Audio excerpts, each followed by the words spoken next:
Hello friends, welcome back to my channel. మీరు data engineering నేర్చుకోవాలనుకుంటున్నారా? So మీరు data engineering నేర్చుకోవాల్సి వస్తే మీరు ఈ టైమ్స్ అనేవి మీకు మస్ట్ అండ్ షుడ్గా తెలిసి ఉండాలి. చాలామంది ఒక మిస్టేక్ చేస్తారు, ఏంటంటే టూల్స్ నేర్చుకుంటారు కానీ ఈ బేసిక్స్ టెర్మినాలజీస్ మర్చిపోతుంటారు. సో ఈ వీడియోలో నేను ఈ డేటా ఇంజనీరింగ్ ఇంపార్టెంట్ కాన్సెప్ట్స్ గురించి చెప్తాను. సో మీకు సింపుల్గా ఎక్స్ప్లెయిన్ చేయడానికి ట్రై చేస్తాను. ఈ వీడియో ఫుల్గా చూడండి. First, data pipeline. What is data pipeline? Data pipeline అంటే డేటా ఒక చోట నుంచి ఇంకో చోటుకి వెళ్ళే ఆటోమేటెడ్ జర్నీ. ఇక్కడ జర్నీ అని ఎందుకన్నానంటే డేటా ఇక్కడ ఒక స్టెప్లో ట్రావెల్ అవుతుంది. మొదట ఏమవుతుంది, కలెక్ట్ అవుతుంది, తర్వాత క్లీన్ అవుతుంది, ట్రాన్స్ఫార్మ్ అవుతుంది, నెక్స్ట్ స్టోరేజ్లోకి వెళ్తుంది అండ్ చివరి లాస్ట్కి అనలిటిక్స్కి యూజ్ చేస్తారు. ఇది మొత్తం కలిపి ఒక డేటా పైప్లైన్. ఈ మొత్తాన్ని ఒక డేటా పైప్లైన్ అంటారు.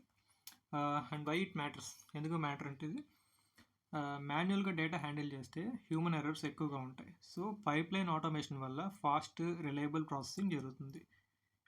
ఫర్ ఎగ్జాంపుల్ ఇప్పుడు మనం యూట్యూబ్లో వీడియోస్ చూస్తాము, కానీ యూట్యూబ్లో మీ watch history, likes, search data అంతా కలెక్ట్ చేస్తుంది యూట్యూబ్ అనేది. ఆ డేటాని ప్రాసెస్ చేసి రికమెండెడ్ ఫర్ యూ సెక్షన్లో మీకు రికమెండ్ చేస్తుంది వీడియోస్. ఇది జస్ట్ మీకు ఒక రికమెండేషన్ లాగా అనిపిస్తుంది, కానీ దీని వెనకాల ఒక పెద్ద డేటా పైప్లైన్ అనేది రన్ అవుతుంది. అండ్ ఈ డేటా పైప్లైన్ లేకపోతే మనం డాష్ బోర్డ్స్, అనలిటిక్స్, రికమెండేషన్స్ ఇవేమీ ఉండవు. సో ఈ డేటా పైప్లైన్ అనేది టాపిక్. Next, ETL. ఈటీఎల్ అంటే ఎక్స్ట్రాక్ట్, ట్రాన్స్ఫార్మ్, లోడ్. ఈటీఎల్ అనేది డేటా ఇంజనీరింగ్లో బ్యాక్ బోన్ లాంటిది. ఇది ఆల్మోస్ట్ ప్రతి కంపెనీలో యూజ్ అవుతుంది. ఈటీఎల్ని 3 స్టెప్స్గా మనం అర్థం చేసుకోవాలి. అది ఎక్స్ట్రాక్ట్, ట్రాన్స్ఫార్మ్, లోడ్. ఎక్స్ట్రాక్ట్ అంటే డేటాని తీసుకోవడము, ట్రాన్స్ఫార్మ్ అంటే క్లీన్ అండ్ ఫార్మాట్ చేయడం, అండ్ లోడ్ అంటే స్టోరేజ్లో పెట్టడం. ఇక్కడ కంపెనీస్కి ఒక డేటా సోర్స్ నుంచి, డేటా అనేది ఒక సోర్స్ నుంచి రాదు, మల్టిపుల్ సిస్టమ్స్ నుంచి వస్తుంది. లైక్ యాప్స్, డేటాబేసెస్, ఏపీఐస్ ఇలాగా. ఆ డేటా అంతా రాగా ఉంటుంది, అందులో ఎర్రర్స్ ఉంటాయి, డూప్లికేట్స్ ఉంటాయి. ఈ అంతా డేటాని ట్రాన్స్ఫార్మ్ స్టెప్లో క్లీన్ చేస్తారు. అండ్ ఏంటి తర్వాత, ఈ తర్వాత ఒక రిటైల్ కంపెనీకి, ఇప్పుడు ఒక ఎగ్జాంపుల్ చెప్పాలనుకుంటే, ఒక రిటైల్ కంపెనీకి 100 స్టోర్స్ ఉన్నాయనుకోండి. ప్రతి స్టోర్ నుంచి డైలీ సేల్స్ డేటా వస్తుంది. ఒక చోట ఏమో ఒక ఫార్మాట్లో డేటా ఎంటర్ చేస్తారు, ఇంకొక చోట ఇంకో ఫార్మాట్లో డేటాని ఎంటర్ చేస్తారు. ఈ ట్రాన్స్ఫార్మ్ స్టెప్లో ఈ డేటా అంతాన్ని ఫార్మాట్ సేమ్ చేస్తారు. తర్వాత ఏమైంది, ఆ తర్వాత వేర్ హౌస్లో స్టోర్ చేస్తారు. అప్పుడు మనకి సిఇఓకి, మేనేజర్కి కానీ కరెక్ట్ సేల్స్ రిపోర్ట్ అనేది వస్తుంది. ఇవంతా సేమ్ ఈ ట్రాన్స్ఫార్మేషన్ చేయడం వల్ల, ఫార్మాట్ చేయడం వల్ల అప్పుడనేది కరెక్ట్ రిపోర్ట్ అనేది వస్తుంది. సో ఈ ఈటీఎల్ లేకపోతే చాలా కష్టం డేటా ఇంజనీరింగ్లో. And next, data lake. Data lake concept చాలా ఇంట్రెస్టింగ్ ఉంటుంది, ఎందుకంటే ఇది స్టోర్ నౌ, అనలైజ్ లేటర్ అనే అప్రోచ్ని వాడుతుంది. ఈ డేటా లేక్ అనేది అంటే ఏంటి, డేటా లేక్లో డేటాని క్లీన్ చేయరు, ఒరిజినల్ ఫార్మాట్లోనే స్టోర్ చేస్తారు. ఇది కంపెనీ ఎందుకు చేస్తాయంటే ఫ్యూచర్లో ఆ డేటా వాల్యుబుల్ అవుతుంది. అప్పుడు మెషిన్ లెర్నింగ్కి రా డేటా చాలా అవసరం. సో ఆ రా డేటాని అలాగే స్టోర్ చేస్తుంది. అండ్ ఇప్పుడు రియల్ లైఫ్ ఎగ్జాంపుల్ చూస్తే, Amazon customer voice recordings, data messages, images, chat messages ఇవన్నీ వెంటనే అనలైజ్కి పనికిరావు, కానీ ఫ్యూచర్లో ఏఐ ట్రైనింగ్కి యూజ్ అవుతాయి. అందుకే డేటా లేక్లో స్టోర్ చేస్తారు. ఈ డేటా లేక్ అంటే ఒక పెద్ద గొడవ లాంటిది, అందులో అన్ని వస్తువులు వేసి తర్వాత సార్ట్ చేస్తారు. ఇది data lake. Next, data warehouse. Data warehouse అంటే clean and structure data storage. ఇది బిజినెస్ డెసిషన్స్ కోసం బిల్డ్ చేస్తారు. అంటే ఇప్పుడు డేటా లేక్కి డేటా వేర్హౌస్కి డిఫరెన్స్ ఏంటంటే, డేటా లేక్లో రా డేటా ఉంటుంది, డేటా వేర్హౌస్లో ప్రాసెస్డ్ అండ్ క్లీన్ డేటా ఉంటుంది. వేర్హౌస్లో డేటా స్కీమా ప్రకారం ఆర్గనైజ్ చేస్తాం, అండ్ క్వైరీస్ ఫాస్ట్గా రన్ అవ్వడానికి ఆప్టిమైజ్ చేస్తాం మనం ఇక్కడ. అండ్ ఫర్ ఎగ్జాంపుల్ ఇప్పుడు ఒక కంపెనీ సిఇఓ డాష్ బోర్డ్స్లో మంత్లీ ప్రాఫిట్ చూస్తే అది వేర్హౌస్ నుంచే వస్తుంది, ఎందుకంటే అది అందులో వేర్హౌస్లోనే ఆర్గనైజ్డ్ డేటా ఉంటుంది, ప్రాసెస్ చేసిన డేటా ఉంటుంది. సో మనకి ఒక ఒక డాష్‌బోర్డ్ మంత్లీ ప్రాఫిట్ రిపోర్ట్ కావాలంటే మనకి ప్రాసెస్ చేసిన డేటా నుంచే తీసుకోవాలి. సో, వేర్ హౌస్ నుంచి అది వస్తుంది. అది రా డేటా కాదు. అది క్లీన్డ్ అండ్ స్ట్రక్చర్డ్ డేటా ఉంటుంది అది ఇందులో.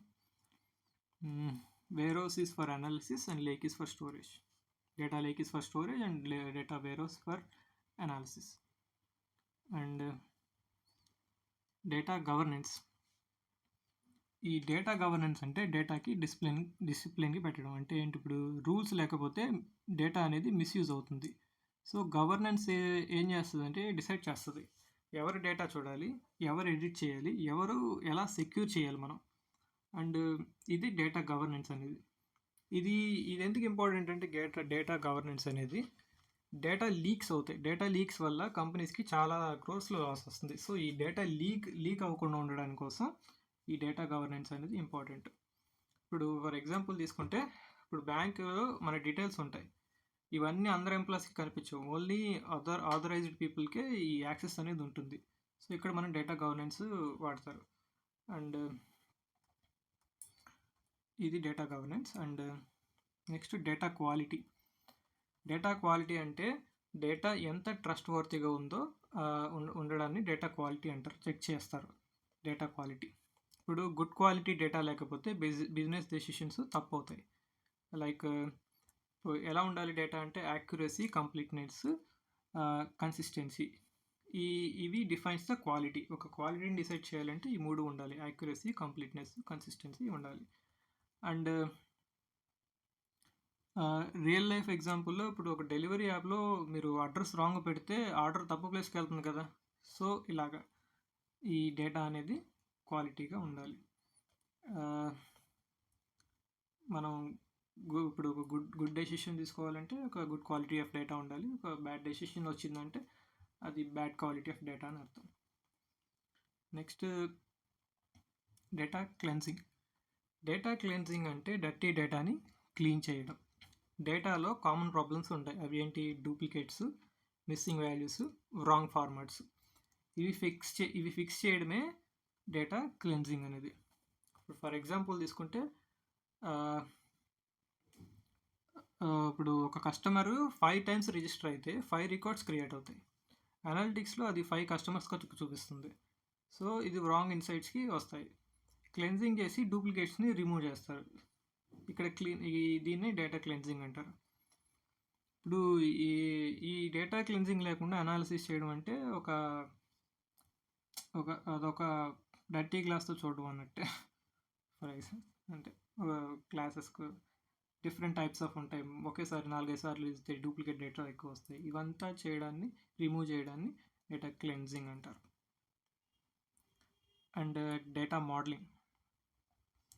డేటా మోడలింగ్ అంటే డేటాబేస్ బ్లూ ప్రింట్ డిజైన్ చేయడం. అంటే ఏ టేబుల్స్ ఉండాలి, ఏ కాలమ్స్ ఉండాలి, ఏ రిలేషన్స్ ఉండాలి, ఇవి డిసైడ్ చేయడమే డేటా మోడలింగ్. ఇది ఎందుకు ఇంపార్టెంట్ అంటే, ఇప్పుడు ఒక గుడ్ మోడల్ ఉంటే క్వైరీస్ ఫాస్ట్గా రన్ అవుతాయి. స్టోరేజ్ ఎఫిషియెంట్ అవుతుంది.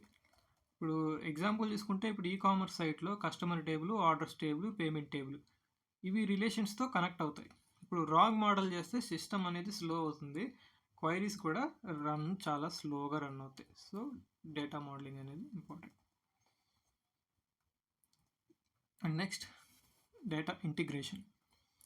డేటా ఇంటిగ్రేషన్ అంటే డిఫరెంట్ సోర్సెస్ నుంచి డేటాని కంబైన్ చేయడం. దీన్ని డేటా ఇంటిగ్రేషన్ అంటారు. ఇప్పుడు కంపెనీస్కి ఒక్క సిస్టమ్ నుంచి డేటా రాదు, మల్టిపుల్ సిస్టమ్ నుంచి వస్తాయి. ఆన్లైన్ సేల్స్లో ఒక సిస్టము, ఆఫ్లైన్ సేల్స్లో ఇంకో సిస్టంలో, యాప్ సేల్స్లో ఇంకో సిస్టంలో, ఇలా డిఫరెంట్ మల్టిపుల్ సిస్టమ్స్ నుంచి కంపెనీస్కి డేటా వస్తుంది. ఇప్పుడు ఇంటిగ్రేషన్ లేకపోతే టోటల్ రెవెన్యూ ఎలా తెలియదు. సో, ఇంటిగ్రేషన్ అనేది ఇంపార్టెంట్. ఇలా కంబైన్ చేసినప్పుడే కంపెనీకి ఒక ఫుల్ రెవెన్యూ అనేది తెలుస్తుంది. లైక్ ఇప్పుడు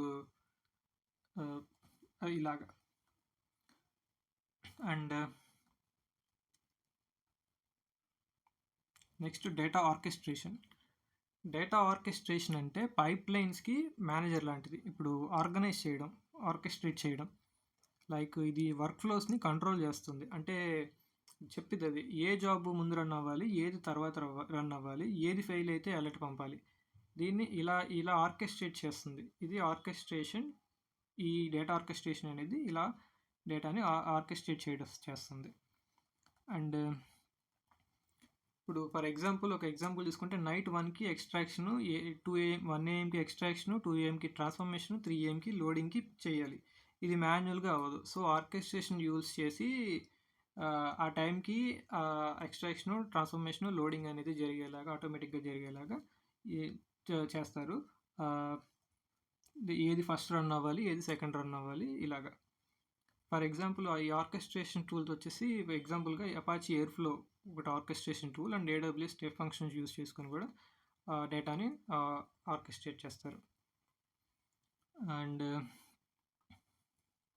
ఇలా ఈ డేటా ఆర్కెస్ట్రేషన్ అనేది లేకపోతే ఇప్పుడు ఏమవుతుందంటే పైప్ లైన్స్ అనేవి మెస్సీ అయిపోతాయి. So orchestration is also important in data. And next data transformation. Data transformation అంటే రా డేటాని యూస్ఫుల్ ఫార్మాట్లోకి మార్చడం. దీన్ని డేటా ట్రాన్స్ఫర్మేషన్ అంటారు. రా డేటా డైరెక్ట్గా అనాలిసిస్కి పనికిరాదు, అది మెస్సీగా ఉంటుంది. సో ట్రాన్స్ఫర్మేషన్స్లో డేటాని క్లీన్ చేస్తారు, ఫార్మాట్లో మార్చుతారు, అగ్రిగేట్ చేస్తారు, ఫిల్టర్ చేస్తారు. ఇది ఎందుకు ఇంపార్టెంట్ అంటే అనాలిసిస్ చేయాలంటే డేటా అనేది మీనింగ్ఫుల్గా ఉండాలి. ఇప్పుడు ఫర్ ఎగ్జాంపుల్ ఒక కంపెనీకి US, ఇండియా నుంచి సేల్స్ డేటా వస్తుంది అనుకోండి. US డేటా డాలర్స్లో ఉంటుంది, ఇండియా డేటా రూపీస్లో ఉంటుంది. సో ట్రాన్స్ఫర్మేషన్లో కరెన్సీ కన్వర్ట్ చేస్తారు, అప్పుడే టోటల్ రెవెన్యూ క్యాలిక్యులేట్ చేయగలరు. ఇప్పుడు సింపుల్గా చెప్పాలంటే రా వెజిటబుల్స్ డైరెక్ట్గా తినలేం కదా, సో కుక్ చేసిన తర్వాతే ఫుడ్ అవుతుంది. సో ఇలాగా మనం రా డేటాని యూజ్ చేయలేము, ఈ డేటా ట్రాన్స్ఫర్మేషన్స్ అనేది చేయాలి. And next real time data processing. ఈ రియల్ టైమ్ డేటా ప్రాసెసింగ్ అంటే డేటా జనరేట్ అయిన వెంటనే ప్రాసెస్ చేయడం, దీన్ని రియల్ టైమ్ డేటా ప్రాసెసింగ్ అంటారు. ఇక్కడ ఏంటి ఇక్కడ డిలే అనేది ఉండదు, సెకండ్స్లో డెసిషన్స్ తీసుకోవాలి. ఎందుకు ఇది ఇంపార్టెంట్ అంటే కొన్ని సిచ్యువేషన్స్లో లేట్ డెసిషన్స్ అనేవి డేంజరస్గా ఉంటాయి. సో వెంటనే డెసిషన్ తీసుకోవాలి. So real time data processing అనేది ఇక్కడ యూస్ అవుతుంది. లైక్ ఇప్పుడు ఫర్ ఎగ్జాంపుల్ తీసుకుంటే క్రెడిట్ కార్డ్ స్వైప్ చేస్తే ఫ్రాడ్ డిటెక్షన్ సిస్టమ్ వెంటనే చెక్ చేస్తుంది. ఇది ఒక ఎగ్జాంపుల్. సస్పీషియస్ అయితే ట్రాన్సాక్షన్ బ్లాక్ ఎమ్మటనే చేయాలి, ఎప్పుడో చేస్తా అంటే అవ్వదు కాబట్టి. సో ఇది ఒక example. And like other examples ఏంటంటే stock market price updates, Uber live location tracking, online gaming scores, ఇలాగా. అసలు రియల్ టైం అంటే లైవ్ రియాక్షన్, వెంటనే ఇమ్మీడియట్ యాక్షన్ చేయాలని.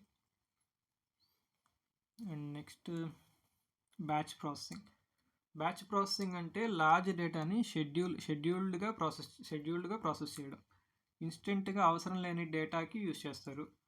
ఇది ఎందుకంటే యూస్ చేస్తారంటే ఇది కొంచెం cheaper and simple, efficient for large volumes. ఇది కొంచెం cheap, simple and efficient for large volumes. And real లైఫ్లో ఇప్పుడు బ్యాంక్ డైలీ ట్రాన్సాక్షన్స్ అన్నీ రాత్రి ప్రాసెస్ చేస్తారు, మార్నింగ్స్కి స్టేట్మెంట్ రెడీ అవుతుంది. ఇది ఒక ఎగ్జాంపుల్. సింపుల్గా చెప్పాలంటే ఇప్పుడు ఇది ఒక ఎగ్జాంపుల్. ఇది బ్యాచ్ అనేది ఇది ఇమ్మీడియట్ యాక్షన్ ఉండదు, రియల్ టైంలో ఇమ్మీడియట్ ప్రాసెస్ అనేది చేస్తాము. బ్యాచ్ అనేది కొంచెం టైం డిలే ఉంటుంది. Next cloud data platform. Cloud data platform అంటే క్లౌడ్లో డేటా స్టోర్ చేసే ప్రాసెస్ చేయడం. కంపెనీస్ తమ ఓన్ సర్వర్ని మెయింటైన్ చేయాల్సిన అవసరం లేదు. ఎందుకంటే ఈ క్లౌడ్ డేటా ప్లాట్ఫామ్ అని యూజ్ చేస్తారంటే ఇది scalability, cost saving and maintenance తక్కువ. ఇప్పుడు స్టార్టప్ మొదట 1 TB డేటా ఉంటుంది, లేటర్ 100 TB అవుతుంది. క్లౌడ్లో స్టోరేజ్ ఈజీలీ స్కేల్ అవుతుంది. సో క్లౌడ్ యూజ్ చేస్తారు. సో ఫర్ ఎగ్జాంపుల్ క్లౌడ్స్ వచ్చేసి AWS, అజూర్, గూగుల్ క్లౌడ్, ఇవన్నీ examples for cloud data platforms. And next అంటే డేటా షార్డింగ్. డేటా షార్డింగ్ అంటే డేటాబేస్ని స్మాలర్ పీసెస్గా డివైడ్ చేసి డిఫరెంట్ సర్వర్స్లో స్టోర్ చేయడం, దీన్ని డేటా షార్డింగ్ అంటారు. ఇక్కడ ఏంటి ఇది ఎందుకు ఉపయోగపడుతుందంటే సింగిల్ సర్వర్పై లోడ్ ఎక్కువైతే స్లో అవుతుంది, షార్డింగ్లో లోడ్ డిస్ట్రిబ్యూట్ అవుతుంది. సో ఈ డేటా స్ట్రెడింగ్ అనేది యూస్ చేస్తాం, ఇక్కడ మనకి వాడతాం. అండ్ రియల్ టైంలో మనకి ఫర్ ఎగ్జాంపుల్ ఇన్స్టాగ్రామ్ తీసుకుందాం. ఇన్స్టాగ్రామ్కి మిలియన్స్ ఆఫ్ యూజర్స్ ఉంటారు. ఆల్ డేటా ఒక సర్వర్లో పెడితే క్రాష్ అవుతుంది. సో యూజర్స్ని షార్ట్స్గా డివైడ్ చేసి వాడతారు, ఇలా డేటా స్ట్రెడింగ్ అనేది వాడతారు. షార్ట్స్గా డివైడ్ చేస్తారు. ఫర్ ఎగ్జాంపుల్ ఆసియా యూజర్స్ ఒక షార్డ్, యూరోప్ యూజర్స్ ఇంకో షార్డ్, అలాగా.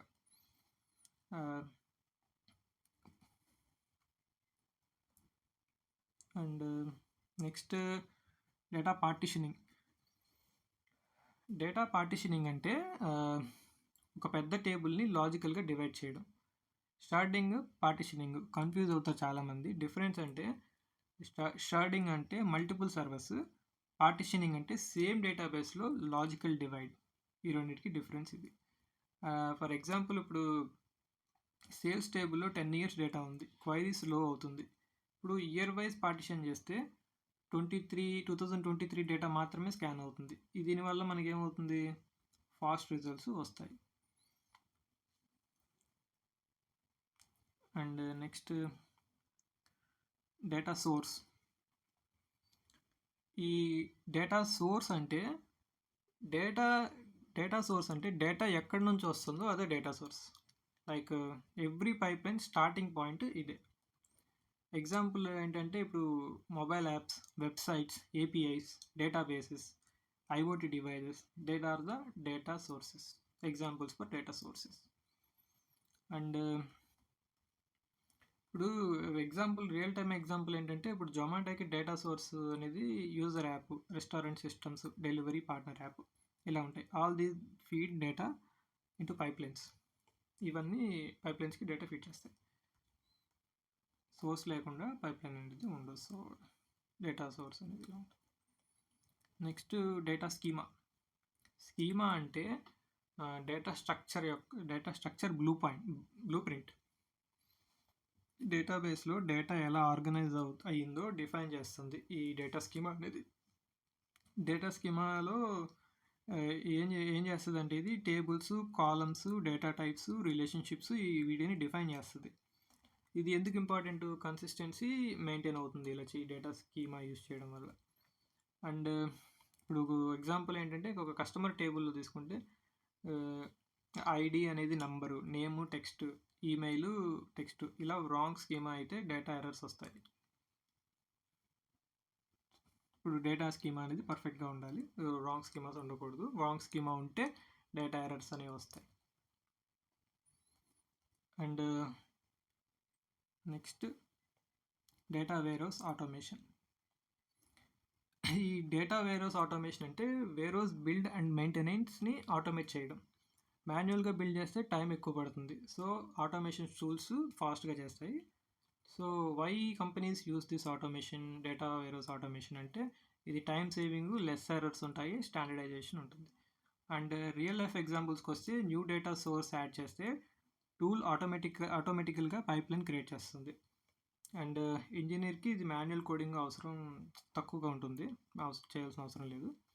అండ్ ఈ ఆటోమేట్ చేయడం వల్ల ఈ ఎఫర్ట్ని, టైంని సేవ్ చేస్తుంది డేటా వేర్హౌస్ ఆటోమేషన్ చేయడం వల్ల. అండ్ నెక్స్ట్ మెటాడేటా అంటే it is a data about data, అంటే డేటా గురించిన ఇన్ఫర్మేషన్. సింపుల్గా డేటాకి లేబుల్ లాంటిది. మెటాడేటా టెల్స్ డేటా మీనింగ్ ఏంటి, ఎక్కడి నుంచి వచ్చింది, ఎప్పుడు అప్డేట్ అయింది, ఈ ఇన్ఫర్మేషన్ చెప్పింది. లైక్ ఒక కాలం రెవెన్యూలో ఉందనుకోండి, మెటాడేటాలో ఉంటుంది.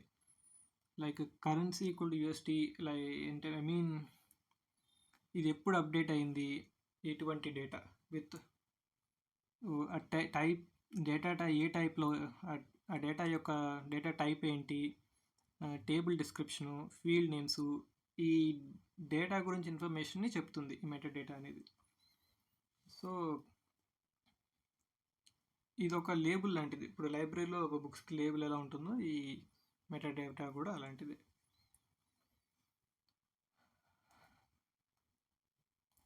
And this is the video guys. ఈ వీడియో మీకు నచ్చినట్టయితే, ఈ వీడియోలో కొద్దిగైనా యూస్ఫుల్ అయినట్టు అనిపిస్తే లైక్ చేయండి. ఇంకా నెక్స్ట్ టాపిక్స్ ఇంకా బెటర్గా ఎక్స్ప్లెయిన్ చేయడానికి ట్రై చేస్తాను. Thank you very much. Thanks for watching. Bye.